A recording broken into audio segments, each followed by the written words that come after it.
سرکار غریب نواز رضی اللہ تعالیٰ عنہ کا آخری وقت تھا. پہلی رجب سے آپ اپنے اس حجرے میں بند ہو گئے جس میں آج آپ آرام فرمائیں. جہاں پر آپ کی قبر ہے یہی آپ کا گھر تھا, یہی آپ کی جھونپڑی تھی جس پر گنبد بنا ہے.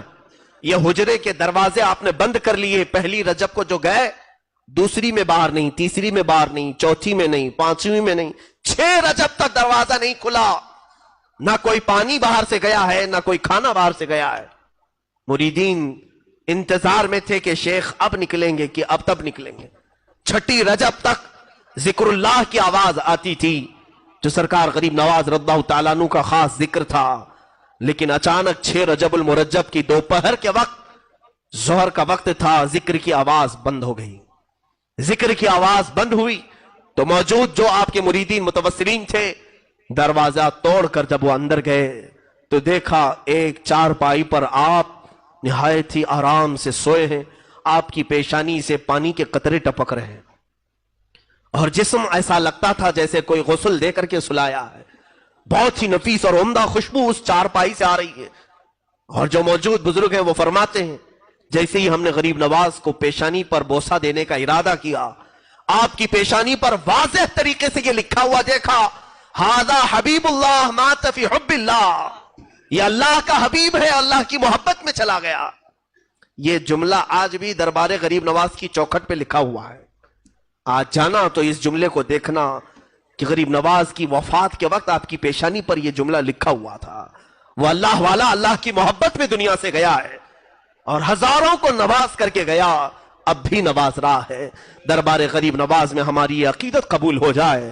مولا ہم اجمیر پہنچ نہ سکے, اس غریب نواز کے دربار تک ہم غریبوں کی آہیں پہنچا دے, ہمارے سوالات وہاں تک پہنچا دے. اے رب ذوالجلال, عطا تو تو ہی کرتا ہے.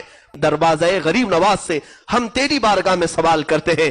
آج تیرے اس معین الدین حسن چشتی کا یوم وصال ہے, ان کی شب ششم ہے. مولا اس شب کی برکت سے ہم سب کے دلوں کی اندھیریوں کو دور فرما دے. اس شہنشاہ ہند کے دربار میں حاضر ہیں سنجر کا وہ علاقہ.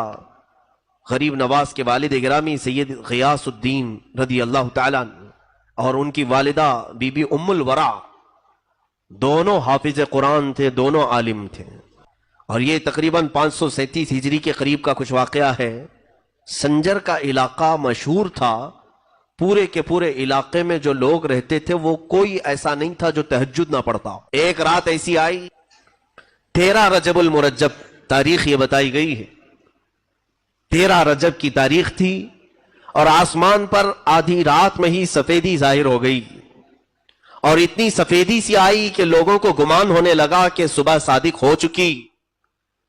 صبح کی سفیدی جیسے نمودار ہوتی ہے, آدھی رات میں ہی سفیدی ظاہر ہوئی تو جس کی آنکھ کھلی وہ بے ساختہ دوڑتا ہوا باہر آیا کہ ہائے میری تہجد قضا ہو گئی.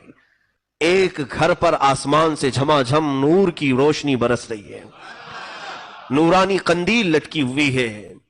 اور وہ گھر پتہ کرنے پر معلوم ہوا کہ حضرت غیاث الدین رضی اللہ تعالیٰ عنہ کا گھر ہے, بی بی ام الورا کا گھر ہے. تو کئی تہجد گزار بزرگ وہاں پر جمع ہوئے کہ آدھی رات میں اجالا اور ان کے گھر سے اجالا.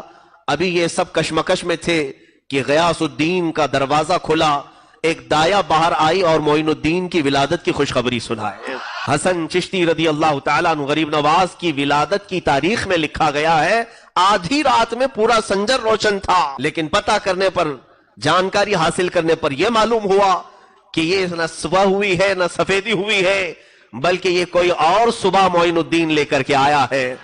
کفر کے ظلمات میں, شرک کے اندھیریوں میں معین الدین نام کا ایک چہرہ ایسی سفیدی لایا ہے کہ یہ سفیدی اب وہاں سے نکلی تو ہندوستان میں آئی. اور ہندوستان میں بھی جب وہ آئے تھے یقیناً یہاں بھی بہت اندھیرا چھایا ہوا تھا, کفر کا اندھیرا, شرک کا اندھیرا, جادو کا اندھیرا, بدعات کا اندھیرا, خرافات کا اندھیرا. لیکن جیسے ہی یہ چاند طلوع ہوا انہی اندھیریوں میں خوب 90 لاکھ کو روشن بھی کر